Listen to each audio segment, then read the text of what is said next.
إن الحمد لله نحمده ونستعينه ونستغفره ونعوذ بالله من شرور أنفسنا ومن سيئات أعمالنا من يهد الله فلا مضل له ومن يضلل فلا هادي له وأشهد أن لا إله إلا الله وحده لا شريك له وأشهد أن محمدا عبده ورسوله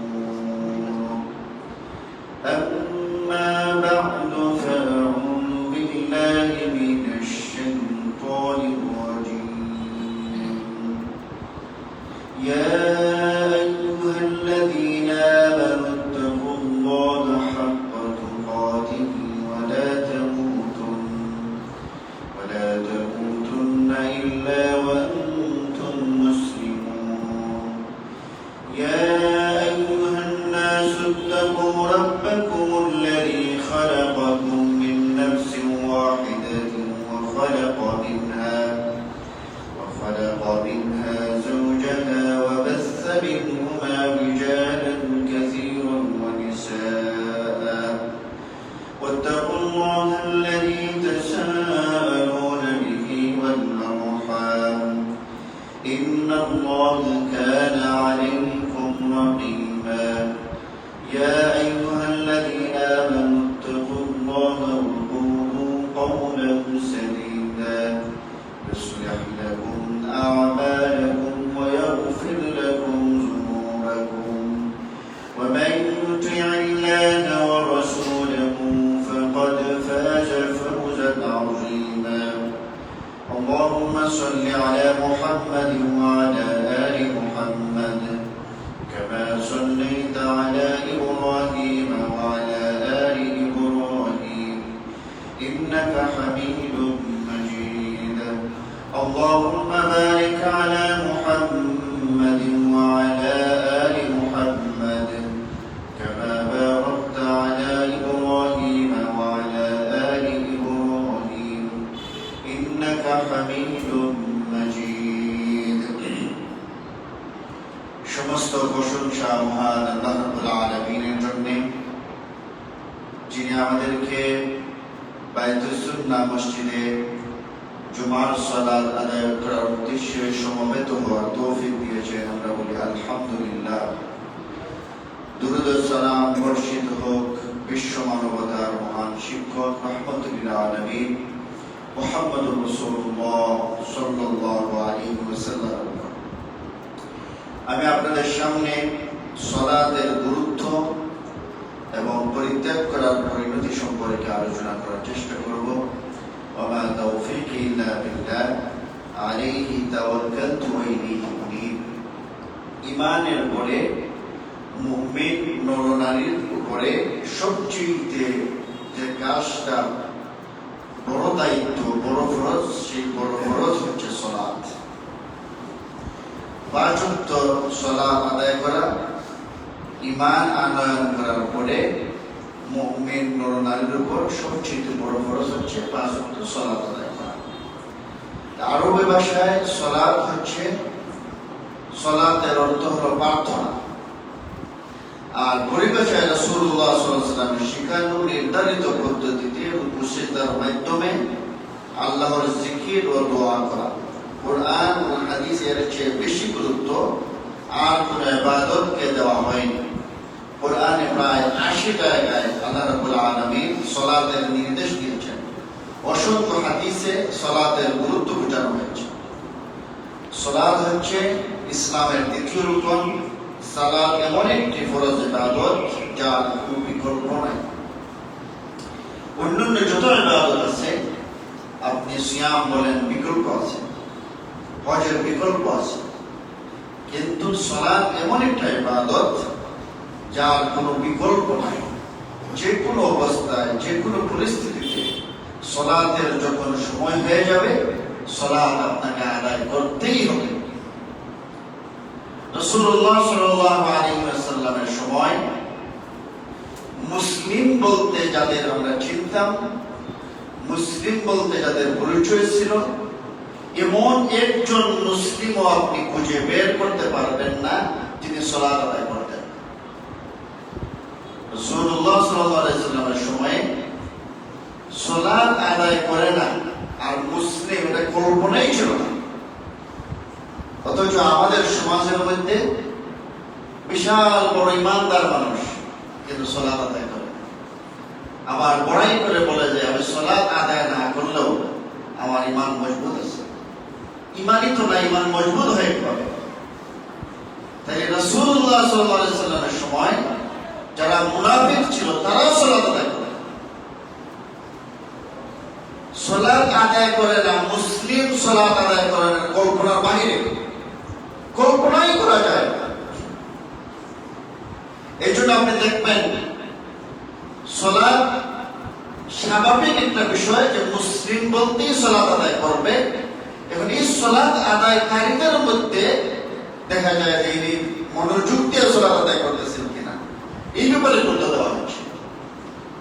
অথবা সালাতের মধ্যে যদি মনোযোগ না হয় এই ব্যাপারে হুঁশিয়ারি করা হচ্ছে। ফাওয়াইলুল লিল মুসাল্লিন, ওই সব মুসল্লিদের উপরে দুর্ভোগ, আল্লাযীনা হুম আন সালাতিহিম সাহুন আল্লাযীনা হুম ইউরাউন, যে তারা তাদের সালাতে উদাসীন আর লোকদের দেখানোর জন্য তারা সালাত আদায় করে, কিন্তু সালাত আদায় করে না, এটা কল্পনার বাইরে। অথচ আমাদের সমাজের মধ্যে যারা সালাত আদায় করে না তাদেরকে মুসলিম মনে করা হয়, সালাত আদায় করে না তাকে মুসলিম কল্পনাই করা যাবে। সালাত এমন একটা ইবাদত, সালাত এমন একটা ফরজ দায়িত্ব, আপনার সালাতের সময় যখন হয়ে যাবে যে কোনো পরিস্থিতিতে আপনার সালাত আদায় করতেই হবে।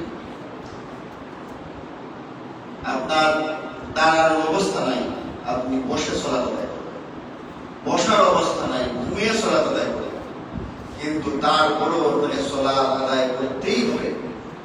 আপনার ওযু করার পানি নাই, আপনাকে তায়াম্মুম করে সালাত আদায় করতে হবে, কিন্তু যে কোনো পরিস্থিতিতে যে অবস্থায় আছেন না কেন, যদি আপনি বেহুশ না থাকেন, সময় হওয়ার সাথে সাথে আপনাকে সালাত আদায় করতেই হবে। এমনকি আপনি গাড়িতে আছেন, ট্রেনে আছেন, বিমানে আছেন, এখানের মধ্যে সালাত আদায় করতে হবে। যে কোনো পরিস্থিতিতে আপনাকে সালাত ছাড় দেওয়া যাবে না, সালাতকে ছাড় দেওয়ার কোনো সুযোগ নেই। এই জন্য আল্লাহ রাব্বুল আলামিন বলছেন, হাফিজু আলাস সালাওয়াতি ওয়াস সালাতিল উসতা ওয়া কুমু লিল্লাহি কানিতিন, যে তোমরা সালাতগুলো যথাযথ হেফাজত করো, বিশেষ করে মধ্যবর্তী সালাত, সালাতুল উসতা, আর আল্লাহর সামনে বিনীতভাবে দাঁড়াও। তারপরে আল্লাহ রাব্বুল আলামিন সুযোগ দিচ্ছেন, অতঃপর যদি তোমরা ভয় পাও, এমন কোন পরিস্থিতি সৃষ্টি হয়, তাহলে তোমরা হেঁটে হেঁটেও সালাত আদায় করো, অথবা যানবাহনে আসো, যানবাহনে থাকা অবস্থায় সালাত আদায়, কিন্তু তারপর সালাতকে ছেড়ে দেওয়ার কোনো সুযোগ নাই। এই জন্য সালাতকে আমরা মনে করি দায়িত্ব, আমরা মনে করি এটা আমাদের উপরে দায়িত্ব, এটা ফরজ দায়িত্ব, কিন্তু আসলে সালাতটা দায়িত্ব নয়, এটা আল্লাহ রাব্বুল আলামিনের সাথে কথা বলার একটা সুযোগ, তার সাথে সাক্ষাতের একটা সুযোগ। এই জন্য আল্লাহ রাব্বুল আলামিন বলছেন, قد أفلح المؤمنون الذين هم في صلاتهم خاشعون, যে মুমিনটা সফল কাম হয়েছে, যারা অত্যন্ত বিনয় এবং মনোযোগিতার সাথে সালাত আদায় করেন, এরা সফল কাম হয়েছে। এই যে আযান দেওয়া হয়, আযানের মধ্যে তো বলা হচ্ছে যে হাইয়া আলাল ফালাহ, যে তোমরা কল্যাণের দিকে আসো। সালাত আদায় করাটা মানে হচ্ছে কল্যাণ। যিনি বিনয় এবং খুশু খুজুর সাথে সালাত আদায় করলেন, তিনি কল্যাণের মধ্যে প্রবেশ করে ফেললেন। যিনি সুন্দরভাবে সালাত আদায় করলেন, আল্লাহ রাব্বুল আলামিনের ভাষায় ওই ব্যক্তি সফল, ওই ব্যক্তি সফল হয়েছে। আল্লাহ রাব্বুল আলামিন অন্যত্র বলছেন, قد أفلح من زكاها তাযাক্কা ওয়া যাকারা ইসমা রাব্বিহি ফাসাল্লা, সেই ব্যক্তি সফল অর্জন করতে পারে যে নিজেকে পবিত্র করে এবং নিজের রবের নামে স্মরণ করে সালাত আদায় করে। এই জন্য সালাত হচ্ছে ইন্নাস সালাতা তানহা আনিল ফাহশাই ওয়াল মুনকার, যে সালাত মানুষকে পাপাচার অশ্লীলতা থেকে বাঁচায়। এখন প্রশ্ন করতে পারেন যে সালাত আদায় করার পরেও তো সিগারেট খায়, সালাত আদায় করার পরেও তো মিথ্যা কথা বলে, সালাত আদায় করার পরেও তো সুদ ঘুষের সাথে জড়িত থাকে, তাহলে এই সালাত মূলত তার সালাতই হয় নাই। এই জন্য যদি সঠিকভাবে সালাত আদায় করতো, সল্লু কামা রাআইতুমুনি উসাল্লি, যেভাবে মুহাম্মদুর রাসূলুল্লাহ সাল্লাল্লাহু আলাইহি ওয়াসাল্লাম সালাত শিক্ষা দিয়েছেন, ঠিক ওইভাবে যদি আল্লাহ রাব্বুল আলামিনকে সন্তুষ্ট করার জন্য সালাত আদায় করতো, খুশু-খুজুর সহিত যদি সালাত আদায় করতো, বিনয় অবনত অবস্থায় যদি সালাত আদায় করতো, তাহলে অবশ্যই এই মুসল্লিকে তার পাপাচার থেকে, যেহেতু আল্লাহ রাব্বুল আলামিনের ঘোষণা ইন্নাস সালাতা তানহা আনিল ফাহশাই ওয়াল মুনকার, সালাত মানুষকে অশ্লীলতা পাপাচার থেকে বাঁচায়। যেহেতু তার সালাত এমন সালাত, সে আসছে সালাতে, এই জন্য আসছে যাতে মানুষ তাকে মুসল্লি করে। সালাতে আসছে, একজন সালাত বলছেন যে সালাতে দাঁড়ালো, তারপরে সে রুকু করলো, সিজদা করলো, সূরা ফাতিহা পড়লো, তারপরে সূরা মিলালো, তাসবিহ তাহলিল সব কিছুই ঠিক আছে, সব কিছুই রাসূলুল্লাহ সাল্লাল্লাহু আলাইহি ওয়াসাল্লামের তরিকা অনুযায়ী হয়েছে, কিন্তু একবারের জন্য তার মনের ভিতরে আসে নাই যে আমি সালাতটা আল্লাহ রাব্বুল আলামিনের জন্য আদায় করতেছি। এর সালাত হয়নি, এর সালাত মোটেই হয়নি। তাহলে অসংখ্য মানুষ সালাতটা সঠিকভাবে, অসংখ্য মানুষ সালাত আদায় করে, সালাত কিভাবে আদায় করতে হবে এটা জানে না। সালাতের মধ্যে সূরা ফাতিহা পড়া লাগে, সূরা ফাতিহা তো শুদ্ধ নাই, কি পড়তেছে সালাতের মধ্যে এটা জানে না, রুকুর মধ্যে কি পড়তেছে, সিজদার মধ্যে কি পড়তেছে, তাসবিহ তাহলিল কি পড়তেছে, এটা কিছুই জানে না। তারপরে খুশু-খুজু সালাতের মধ্যে নাই, তাই এই মুসল্লিকে কিভাবে সালাত পরিবর্তন করবে? বরঞ্চ ওই সমস্ত মুসল্লি যারা সালাতের মধ্যে খুশু-খুজু নাই, সালাতের মধ্যে বিনয় নাই, সালাতের মধ্যে আবেগ নাই, কান্না আসে না, সালাতের মধ্যে আল্লাহর জন্য সন্তুষ্টি নাই, এই সমস্ত সালাত আদায়কারীদের জন্য দুর্ভোগ, ফাওয়াইলুল লিল মুসাল্লিন, ওই সমস্ত সালাত আদায়কারীদের জন্য দুর্ভোগ, আল্লাযীনা হুম আন সালাতিহিম সাহুন, যারা তাদের সালাতে অমনোযোগী। তাইলে অসংখ্য লক্ষ লক্ষ মুসল্লি আছে সালাতের মধ্যে অমনোযোগী, সালাতের মধ্যে মনোযোগিতা নাই, এই জন্য এই সালাত তাকে পরিবর্তন নিয়ে আসতে পারে না। একজন সালাফ হাতিম আল আসাম, তিনি যখন সালাত আদায় করতেন, তিনি বলেন যে আমি যখন সালাত আদায় করি, হাতিম আল আসাম রহমতুল্লাহ আলাইহি, তিনি বলেন যে আমি যখন সালাত আদায় করি, আমার মনের মধ্যে এটা বিরাজ করে যে আমার ডান দিকে জান্নাত, আমার বাম দিকে জাহান্নাম, আমার পিছনে মালাকুল মউত দাঁড়িয়ে আছে, আমার এই যে সালাত আদায় করতেছি এটা আমার শেষ সালাত, পিছনে মালাকুল সালাত সালামে ফিরাবো, আমাকে নিয়ে যাবে, আমি প্রতিটা সালাত এইভাবে মনোযোগিতার সহিত আদায় করি, আমার প্রতিটা সালাত আদায় করি, আমার মনে হয় এটাই যেন আমার শেষ সালাত, আর সালাত আদায় করার কোনো সুযোগ থাকবে না। সুবহানাল্লাহ, এত মনোযোগ সহকারে যে আমি মনে করি যে আমার বাম দিকে জাহান্নাম, ডান দিকে জান্নাত, আমার পিছনে মালাকুল মউত দাঁড়িয়ে আছে। প্রতিটা সালাতে যখন আমি যাই, আমি ওই রকমই প্রস্তুতি নিয়ে যাই যে আমার এটাই শেষ সালাত, আর সালাতে দাঁড়ানোর কোনো সুযোগ থাকবে না। সুবহানাল্লাহ।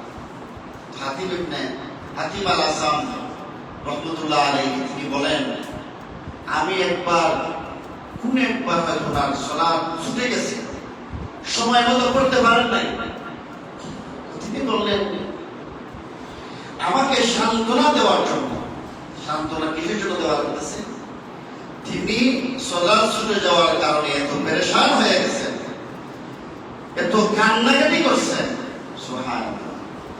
তো ওনাকে সান্ত্বনা দেওয়ার জন্য একজন লোক আসছে সান্ত্বনা দেওয়ার জন্য। তিনি বললেন যে আমার সালাত একদিন ছুটে গেছে, হয়তো সময় মতো তিনি পড়তে পারেন নাই। তো আমার যে এই যে অস্থিরতা, আমার যে কান্না, আমার যে পেরেশানি, দেখেন সালাতের জীবন ওরকমই ছিল।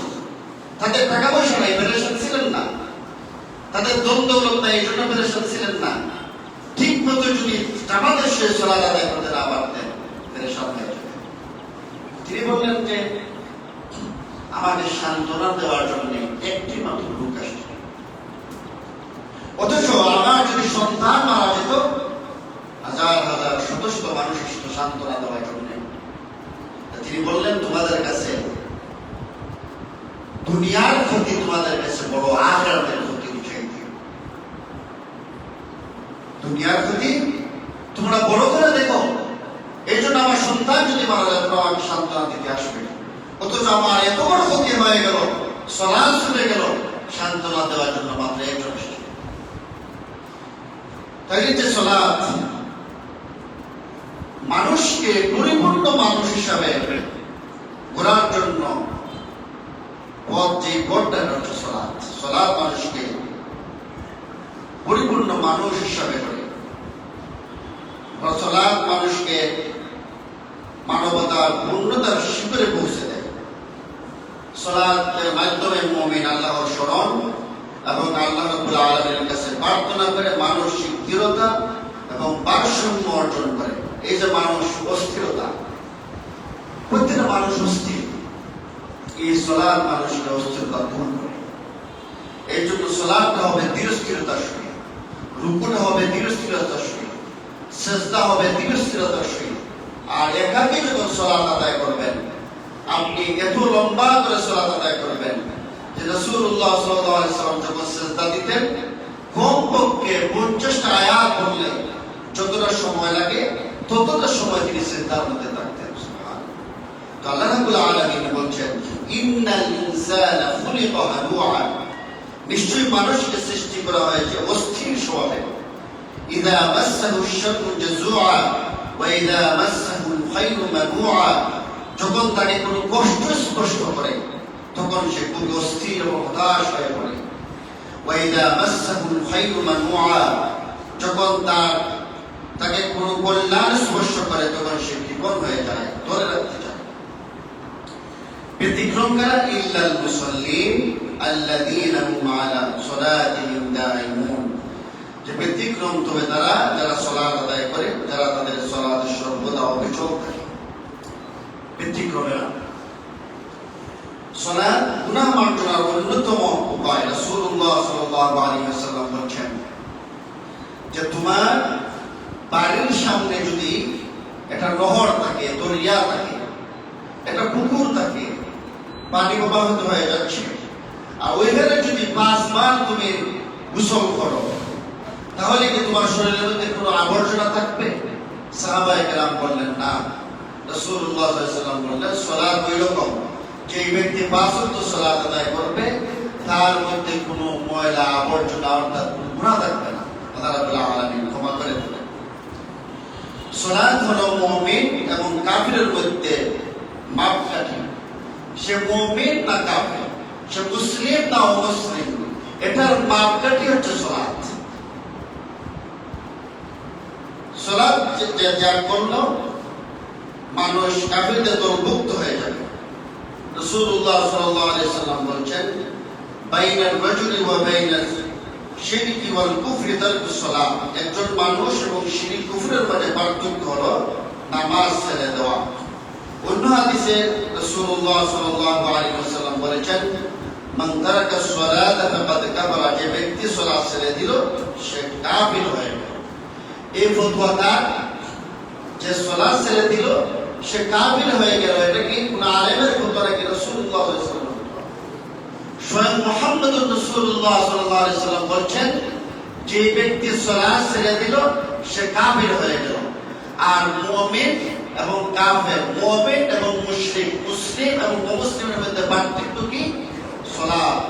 অতএব যারা সালাত আদায় করে না তারা নিঃসন্দেহে কাফের। সালাত আদায় করে তারা মুমিন। সালাত আদায় করে না তাকে মুমিন বলার কোনো অবকাশ নাই। সালাত আদায় না করে, নামাজ না পড়ে নিজেকে ইমানদার দাবি করার কোনো অধিকার নেই। কুরআন এবং হাদিসের শিক্ষার আলোকে একথা নিশ্চিত যে নামাজ মুসলিমের মূল পরিচয়। নামাজ ছাড়া মুসলিমের অস্তিত্ব কল্পনা করছে। নামাজ পরিত্যাগকারী কখনোই মুসলিম হিসাবে গণ্য হতে পারে না। সালাত কাজা করাকে কুফরি গুনাহ বলে উল্লেখ করা হয়েছে হাদিসে। এজন্য এক ওয়াক্ত সালাত ত্যাগ করা, দিন রাত শুকরের গোশত ভক্ষণ করা, মদ পান করা, রক্ত পান করা, জিনা করা, এর চাইতেও জঘন্য ভয়ঙ্কর করা। যে ব্যক্তি মনে করেন যে সালাত না পড়লেও ভালো মুসলিম থাকা যায়, সেই ব্যক্তি সন্দেহাতীতভাবে কাফের, কারণ তিনি নামাজের ফরজিয়াত মানেন না। যে ব্যক্তি চিন্তা লালন করেন যে নামাজ না পড়লেও মুসলিম থাকা যায়, সেই ব্যক্তি সন্দেহাতীতভাবে কাফের, ফরজিয়াতকে অস্বীকার করেছে। আর যিনি বিশ্বাস করেন যে নামাজ কাজা করলে কঠিনতম গুনাহ হয়, তারপরে ইচ্ছাকৃতভাবে কোন নামাজ পরিত্যাগ করেন, তাকে মুসলিম বলে গণ্য করা যাবে কিনা সে বিষয়ে ফকিহদের মধ্যে মতভেদ আছে। সাহাবী তাবেঈনের যুগে এই প্রকারের মানুষকে সাহাবী এবং তাবেঈগণ কাফির বা অমুসলিম বলে গণ্য করতেন। সাহাবায়ে কেরাম যারা নামাজ ছেড়ে দেওয়াকে গুনাহ মনে করত, কিন্তু সালাত আদায় করত না অথবা কাজা করত, ওই সমস্ত ব্যক্তিদেরকে সাহাবায়ে কেরাম তাবেঈগণ অমুসলিম হিসেবে গণ্য করতেন। হাদিসে তাবেঈ আব্দুল্লাহ ইবনে শাকীক বলেন, মুহাম্মদুর রাসূলুল্লাহ সাল্লাল্লাহু আলাইহি সাল্লাম এবং সাহাবীগণ সালাত ছাড়া অন্য কোনো কর্ম ত্যাগ করাকে কুফরি মনে করতেন না। চার ইমামের মধ্যে ইমাম আহমদ এর মত পোষণ করেন, এর মধ্যে মুসলিম কোনো পাপকে পাপ জেনে পাপে লিপ্ত হলে কাফির বলে গণ্য হবে না। একমাত্র ব্যতিক্রম সালাত ত্যাগ করা। যদি কেউ সালাত ত্যাগ করাকে কঠিনতম পাপ জেনেও এক ওয়াক্ত নামাজ, ফরজ নামাজ ইচ্ছাপূর্বক ত্যাগ করে, তবে সে মুরতাদ বলে গণ্য হবে। ইমাম আবু হানিফা রাহমাতুল্লাহ আলাইহি, ইমাম শাফিঈ রাহমাতুল্লাহ আলাইহি ইমাম বলেন যে এই দ্বিতীয় ব্যক্তিকে সরাসরি কাফির বলা যাবে না, তবে তাকে নামাজ ত্যাগের শাস্তি স্বরূপ জেল এবং মৃত্যুদণ্ড প্রদান করতে হবে। ব্যতিক্রম শুধু ইমাম আবু হানিফা রাহমাতুল্লাহ আলাইহি এবং শাফিঈ। যারা সালাত ছেড়ে দিবে তাদের ফতোয়া অনুযায়ীও যে তাকে জেলে ঢুকাতে হবে, তাকে মৃত্যুদণ্ড দিতে হবে, এখানে গুরুত্বপূর্ণ অপরাধ। যারা হানাফি মাযহাবের মানুষ, যারা মনে করে সালাত ছেড়ে দিলে ইমানদার থাকা যায়, সঙ্গে আবু হানিফা রাহমাতুল্লাহ আলাইহির ফতোয়া অনুযায়ী তাকে জেলে পড়তে হবে এবং তাকে মৃত্যুদণ্ড দিতে হবে। কত কঠিন ফতোয়া, অথচ আমরা মনে করতেছি সে বড় ইমানদার। আমাদের সমাজে দাড়ি লম্বা রেখে সালাত আদায় করে না বিশ্বাস। আমাদের একজন পরিচিত মানুষ আছেন, তিনি দীর্ঘদিন ইমামতি করছেন আর পিরাকি লাইনের মধ্যে আছেন। তিনি দেখেন যে হঠাৎ সালাত ছেড়ে দিচ্ছেন, এখন আর মোটেই সালাত আদায় করেন না। পাঞ্জাবি টুপি দাড়ি সব কিছু ঠিক আছে, তারপরে এতটুকু লম্বা চুল আছে এবং উনার পরিত্রা ওনাকে পায়ের মধ্যে চিন্তা দেয়। উনার কথা হলো যে আমি এই যে তোমরা যে লাইনে আসছো, আমি এই লাইনের উঠতে চলে গেছি, এটা আর একটা মারিপতি লাইনে চলে গেছে, এখানে সালাত আদায় না করলেও চলে। এরকম লাইন কিন্তু আছে, দাড়ি আছে, টুপি আছে, পাঞ্জাবি আছে, সালাত আদায় করে। সালাত আদায় না করলে গুনাহ হয় অথবা না কোনো অসুবিধা, এটা মনে করে এরকম অসুস্থ মানুষ আছে। অথচ স্বয়ং আবু হানিফা রাহমাতুল্লাহ আলাইহির মতে এই ব্যক্তিকে জেলে ঢুকাতে হবে, এই ব্যক্তিকে মৃত্যুদণ্ড প্রদান করতে হবে। আর সাহাবায়ে কেরামের রাসূলুল্লাহ সাল্লাল্লাহু আলাইহি ওয়াসাল্লাম থেকে নিয়ে সাহাবায়ে কেরাম, তাবেঈন, এই সমস্ত যুগ আমরা যদি দেখি, ওনারা যারা সালাত আদায় করে না তাদেরকে মুসলিমই মনে করতেন। অতএব আপনার সমাজ যদি এটা ঘোষণা হয় যারা সালাত আদায় করে না আমরা তাদের সাথে কোনো উঠা-বসা করবো না, যারা সালাত আদায় করে না তাদের বিয়ে শাদীতে আমরা যাবো না, যারা সালাত আদায় করে না তার সাথে আমরা সম্পর্ক স্থাপন করবো না, মেয়ে বিবাহ দিব না, যারা সালাত আদায় করে না মসজিদ কমিটি থেকে ঘোষণা থাকবে, যারা সালাত আদায় করে না ওই সমস্ত মানুষের জানাজা আমাদের মসজিদের সামনে মাঠের মধ্যে হবে না। মসজিদের কোন মুসল্লি যেই ব্যক্তি সালাত আদায় করে না, ইমাম ওই ব্যক্তির জানাজার ইমামতি করবে না। কোন মুসল্লি তার জানাজার সালাতে অংশগ্রহণ করবে না। ঘোষণা দেয় সালাত আদায় করতে বাধ্য। যারা সালাত আদায় করে না তারা ওই সমস্ত বিষয়কে নিয়ে আসে। যারা সালাত দিকে যারা সালাত আদায় করেন না ওই সমস্ত তাদেরকে তাদের কাম চালাবে। কিন্তু কোন মুসল্লি, আমি আলহামদুলিল্লাহ কোন ব্যক্তি যখন আমি এলাকায় শুনি মারা গেছে, কুচদের দিকে আসলে সালাত আদায় করতো কিনা, যত আত্মীয় স্বজনই যদি দিকে যে সালাত আদায় করে না তারা আদায় যায়। যারা সালাত আদায় করে না তাদের জানাজা অংশগ্রহণ করবেন না, ঘোষণা দেওয়া হবে। অর্থাৎ সাহাবাদের যুগ, প্রথম যুগের মুসলিমদের এই কালচারই ছিল যে সালাত আদায় করে না মানেই সে মুসলিম নয়, সে কাফের। রাসূলুল্লাহ সাল্লাল্লাহু আলাইহি ওয়াসাল্লাম বলেন, ইচ্ছাপূর্বক এক ওয়াক্ত সালাত অপরিত্যাগ করবে না। কারণ যে ব্যক্তি ইচ্ছাপূর্বক এক ওয়াক্ত সালাত পরিত্যাগ করবে সে আল্লাহর জিম্মা এবং তার রাসূলুল্লাহ সাল্লাল্লাহু আলাইহি ওয়াসাল্লামের জিম্মা থেকে বহিষ্কৃত হয়ে যাবে। আল্লাহর জিম্মার বাহিরে কি আপনি শান্তিতে থাকতে পারবেন, সুখে থাকতে পারবেন, আপনি নিরাপদে থাকতে পারবেন? আল্লাহর জিম্মার বাহিরে গিয়ে রাসূলুল্লাহ সাল্লাল্লাহু আলাইহি ওয়াসাল্লামের জিম্মার বাহিরে গিয়ে আপনি জান্নাত আশা করেন? নাউযুবিল্লাহ। কিয়ামতের দিন বান্দাকে সর্বপ্রথম তার সালাত সম্পর্কে জিজ্ঞাসা করা হবে। সর্বপ্রথম জিজ্ঞাসা করবে সালাত আদায় করতেই হবে। যে অবস্থায় থাকেন না কেন, যে পরিস্থিতি থাকেন না কেন, যত বড় অপরাধী করেন না কেন, তারপর সালাত আদায় করতে হবে। এই সালাত পরিত্যাগ করা সুদ খাওয়া চাইতে জঘন্য অপরাধ, জিনা করার চাইতেও বড় অপরাধ, মানুষ হত্যার চাইতেও বড় অপরাধ। অতএব যে অবস্থায় থাকে, সে যদি জোয়ার আড্ডায় থাকে তারপর সালাতের সামনে সালাতের যখন আহ্বান করা হবে সে সারা দিবে। সে যদি সিনেমা হলেও থাকে সালাতের যখন আহ্বান করা হবে সারা দিবে। যে অবস্থায় খেলাধুলায় থাকুক, আপনি খেলাধুলা ফেলে দেন যে আমার রবের তাকে সারা দেওয়া সবচেয়ে গুরুত্বপূর্ণ বিষয়, সাথে সাথে সালাতের জন্য আপনি সারা দিবেন। এবং ৫ ওয়াক্ত সালাত ফরজ সালাত অবশ্যই মসজিদে জামাতের সাথে আদায় করতে হবে। মুসলিম উম্মাহর সকল ইমাম এবং ফকিহগণ একমত যে ওজর ছাড়া যদি কেউ কোনো ধরনের কোনো জরুরিয়ত ছাড়া, কোনো অসুবিধা ছাড়া, কোনো বিপদ মুসিবত ছাড়া যদি কেউ অযথা এই জামাতের সালাত পরিত্যাগ করে, ওজর ছাড়া যদি কেউ জামাতের সালাত আদায় না করে একাকী সালাত আদায় করেন, তবে তিনি গুনাহগার হবেন, কবিরা গুনাহগার হবেন। এই জন্য সালাত জামাতের সহিত আদায় করবে। তবে তার সালাত জায়েজ হবে কিনা বা আদায় হবে কিনা সে বিষয়ে মতভেদ আছে। হাদিস শরীফ থেকে বোঝা যায় যে জামাতে সালাত আদায় করা অত্যন্ত বড় নেক কর্ম। পক্ষান্তরে জামাত পরিত্যাগ করা, একাকী সালাত আদায় করা অত্যন্ত কঠিন কবিরা গুনাহ, যে গুনাহের জন্য স্বয়ং রাসূলুল্লাহ সাল্লাল্লাহু আলাইহি ওয়াসাল্লাম ঘোষণা দিয়েছেন যে আমার ইচ্ছা হয় যে যদি কোনো বৃদ্ধ এবং নারী আর শিশুরা না থাকতো যারা সালাতের জামাত পরিত্যাগ করে, আমি তাদেরকে তাদের ঘরকে ভুলিয়ে দিয়ে আসি।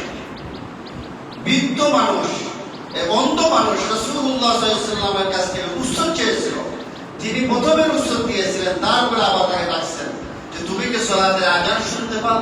তিনি বললেন হ্যাঁ। তাহলে তুমি জামাতের মধ্যে এসে মসজিদে এসে জামাতের সালাত পড়ো। এই জন্য মসজিদে জামাতে সালাত আদায় করাটা হচ্ছে ওয়াজিব। অযথা এবং বিনা কারণে যদি পরিত্যাগ করেন তাহলে কবিরা গুনাহ করবেন। আর ফজিলত কি? আপনি ঘরের মধ্যে ওযু করে প্রস্তুতি নিয়ে যে ব্যক্তি মসজিদের দিকে আসবে, রাসূলুল্লাহ সাল্লাল্লাহু আলাইহি ওয়াসাল্লাম বলেছেন তার প্রতিটা একটা কদমে তার একটা গুনাহ আল্লাহ রাব্বুল আলামিন মাফ করে দেন, একটা নেকি লিখে দেন এবং তার একটা মর্যাদা বাড়িয়ে দেন। সুবহানাল্লাহ।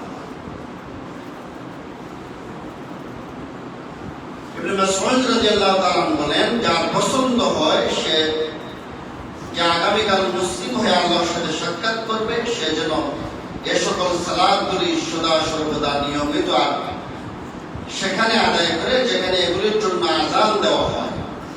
কারণ আল্লাহ তোমাদের নবী সাল্লাল্লাহু আলাইহি ওয়াসাল্লামের জন্য কিছু হেদায়েতের সুন্নতের বিধান প্রদান করেছেন, আর এ সকল সালাতগুলি নিয়মিত জামাতে আদায় করা হেদায়েতের সুন্নতের অন্যতম। যদি তোমরা তোমাদের বাড়িতে সালাত আদায় করো যেরূপ এই পশ্চাৎপদ ব্যক্তি নিজ বাড়িতে সালাত আদায় করে, তাহলে তোমরা তোমাদের নবীর সুন্নত পরিত্যাগ করবে। আর যদি তোমরা তোমাদের নবী সাল্লাল্লাহু আলাইহি ওয়াসাল্লামের সুন্নত পরিত্যাগ করো, তাহলে তোমরা বিভ্রান্ত হয়ে যাবে। কখনোই কোনো মুসলিম ব্যক্তি, যে ব্যক্তি সুন্দর ওযু করবে আর ওযু করে মসজিদে সালাত আদায় করবে, তার অসংখ্য ফজিলত রয়েছে। একাকী সালাত আদায় করা আর জামাতে সালাত আদায় করার মধ্যে পার্থক্য হচ্ছে, যে ব্যক্তি জামাতে সালাত আদায় করবে সেই ব্যক্তি একাকী সালাত আদায় করার ব্যক্তি চেয়ে 27 গুণ বেশি সওয়াব পাবে। এবং জামাতে সালাত আদায় করার মাধ্যমে মুসলিমদের ঐক্য বাড়ে, আপনার সালাতে মনোযোগিতা আসে, তারপরে অসংখ্য ফজিলত আছে দুনিয়াবি আখিরাতে সমস্ত দিক দিয়ে। তো রাসূলুল্লাহ সাল্লাল্লাহু আলাইহি ওয়াসাল্লাম বলেন, যে ব্যক্তি নামাজের আহ্বান আযান শুনতে পেল কিন্তু আহ্বানের সাড়া দিল না, জামাতে এলো না, তার নামাজই হবে না। তবে যদি ওজর বা অসুস্থতা কোনো ধরনের তার সমস্যা থাকে, তাহলে তা হতে পারে। জামাতে নামাজ ত্যাগ করা যেমন ভয়ঙ্কর অপরাধ, গুনাহের কাজ, তেমনি জামাতে নামাজ আদায় অপরিমেয় সওয়াব এবং বরকতময় কাজ। এই জন্য জামাতে সালাত আদায় করা উচিত। রাসূলুল্লাহ সাল্লাল্লাহু আলাইহি ওয়াসাল্লাম বলেন, যে ব্যক্তি ফজরের সালাত জামাতে আদায় করবে সে আল্লাহ রাব্বুল আলামিনের জিম্মায় থাকবে। এশার সালাত জামাতে আদায় করলে অর্ধেক রাত তাহাজ্জুদের সওয়াব পাবে, আর ফজরের সালাত জামাতে আদায় করলে পুরো রাত তাহাজ্জুদের সওয়াব পাবে। সুবহানাল্লাহ। এগুলা জামাতের সালাত আদায় করার ফজিলত। রাসূলুল্লাহ সাল্লাল্লাহু আলাইহি ওয়াসাল্লাম বলেন, আমার বান্দা আমার নিকট সবচেয়ে প্রিয় উপায়ে নৈকট্য অর্জন করতে পারে, তা হলো আমি তার উপর যা খরচ করেছি তা আদায় করা। আর আমার বান্দার নফল ইবাদতের মাধ্যমে আমার নৈকট্য অর্জন করতে থাকে, এমনকি আমি তাকে ভালোবাসতে শুরু করি। অর্থাৎ আল্লাহ রাব্বুল আলামিনের নৈকট্য সে কখন পাবে? যখন ফরজ সালাত আদায় করা শুরু করবে। ফরজ যতগুলো ফরজ কাজ আছে এগুলো সঠিকভাবে আদায় করবে। আর যখন সে সুন্নত সালাত আদায় করবে, সুন্নত নফল সিয়াম পালন করবে, সুন্নত আমলগুলো নফল আমলগুলো করবে, তখন রাসূলুল্লাহ সাল্লাল্লাহু আলাইহি ওয়াসাল্লাম বলেন, আল্লাহ রাব্বুল আলামিন তখন তাকে ভালোবাসা শুরু করে দেন। নফল ইবাদতগুলোর মধ্যে নফল সালাত হচ্ছে অন্যতম। এই জন্য রাসূলুল্লাহ সাল্লাল্লাহু আলাইহি ওয়াসাল্লাম কখনোই তাহাজ্জুদের সালাত ছাড়তেন না। এমনকি অসুস্থ হলে বসে সালাত আদায় করতেন, কিন্তু কখনোই রাসূলুল্লাহ সাল্লাল্লাহু আলাইহি ওয়াসাল্লাম তাহাজ্জুদের সালাত ছাড়েন নাই। সাহাবায়ে কেরাম কখনোই তাহাজ্জুদের সালাত ছাড়তেন না। এই জন্য নফল সালাতের মধ্যে মনোযোগী হতে হবে। আর এই নফল সালাত, তাহাজ্জুদের সালাত, এই সালাতগুলো আপনাকে আল্লাহ রাব্বুল আলামিনের নৈকট্য অর্জন করাবে। আল্লাহ রাব্বুল আলামিনের প্রিয় বান্দা হিসেবে আপনাকে নিয়ে যাবে। এই জন্য মুমিন বলতে সে যদি তার গুনাহ ক্ষমা করতে চায়, আর রাসূলুল্লাহ সাল্লাল্লাহু আলাইহি ওয়াসাল্লামের হাদিস, ইয়ানজিলু রাব্বুনা তাবারাকা ওয়া তাআলা কুল্লা লাইলাতিন ইলাস সামাই দুনিয়া হিনা ইয়াবকি সুলুসুল লাইল আখির। যে আল্লাহ রাব্বুল আলামিন প্রতিদিন প্রথম আসমানে প্রতি রাত্রে শেষ দিকে তিনি প্রথম আসমানে আসেন। তখন তিনি বলেন, মাইয়াদউনি ফাআস্তাজিব লাহু, তুমি আমারে ডাকো আমি তোমার ডাকে সাড়া দেব। মাইয়াসআলুনি ফাআতিয়াহু, তুমি আমার কাছে কিছু চাও আমি তোমাকে দিব। মাইয়াস্তাগফিরুনি ফাআগফির লাহু, তুমি আমার কাছে ক্ষমা চাও আমি তোমাকে ক্ষমা করে দিব। সুবহানাল্লাহ। তাই এগুলোকে আমরা বিশ্বাস করি না? রাসূলুল্লাহ সাল্লাল্লাহু আলাইহি ওয়াসাল্লামের হাদিস শুনে আল্লাহ রাব্বুল আলামিন বলেন, মাইয়াদউনি ফাআস্তাজিব লাহু, তুমি আমারে ডাকো আমি তোমার ডাকে সাড়া দেব। বিপদে মুসিবতে আছেন, পেরেশানিতে আছেন, আপনার পথ নাই, আপনি শেষ রাতে উঠেন, আল্লাহরে ডাকেন, তাহাজ্জুদের সালাত আদায় করেন। আপনার যত বড় বিপদ মুসিবত হোক না কেন আল্লাহ রাব্বুল আলামিন সেই বিপদ মুসিবত দূর করে দেবেন। আল্লাহ রাব্বুল আলামিনের ওয়াদা। এবং মুমিন বান্দারা ওই সময় উঠে তারা কান্নাকাটি করে, ইসরিফ আন্না আযাবা জাহান্নাম, যা আপনি আমাদের থেকে জাহান্নামের আগুনকে সরিয়ে নেন। এই জন্য যারা গুনাহ আছে বা গুনাহ ক্ষমা করাতে চান তাদের জন্য তাহাজ্জুদের সালাত আদায় করা।